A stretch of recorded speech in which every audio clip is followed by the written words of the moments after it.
योग बोरिंग नहीं था, बस आप फास्ट हो गए और अब आप कहते हैं कि योग अब बदल गया है, वैसा नहीं रहा जैसे पहले था।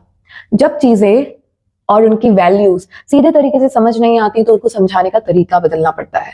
जैसे ट्रेडिशन, रिचुअल, कल्चर्स बनाए गए विजडम को जनरेशंस तक कैरी करने के लिए, सेम वैसे ही आज हम इन्फ्लुएंसर्स योग को डिफरेंट डिफरेंट पैकेट्स में आपको सर्व कर रहे हैं, इसलिए ताकि आप उसकी वैल्यू को समझ सको। पहले ट्रेडिशनल फॉर्म में योगा को सर्व किया जाता था।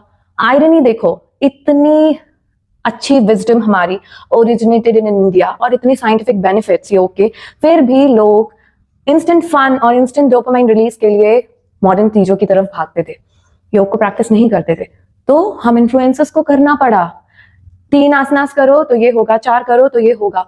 आई agree this is not correct, but this is the gate. आपको उस गेट तक पहुंचाने का ये रास्ता है। कम से कम आसनास को प्रैक्टिस करके आप कुछ तो समझोगे योग के बारे में। Asanas was never the very important part of yoga, वो एक छोटा सा पार्ट था योग में, बहुत छोटा सा। बट देखिए आयरनी कितना उसको बड़ा करना पड़ रहा है सिर्फ आपको उससे कनेक्ट कराने के लिए। मोदी जी ने कहा योग should be part of your lifestyle. कैसे बनाएं उसको लाइफस्टाइल का पार्ट, जब आप उसको ट्राई ही नहीं करना चाहते, उसको बोरिंग बोलकर। इसीलिए हम इन्फ्लुएंसर्स को, हम ट्रेनर्स को इसे इतने तरीके से आपको सर्व करना पड़ रहा है कि आप किसी भी फॉर्म में तो उसको एक्सेप्ट करें। This is the truth.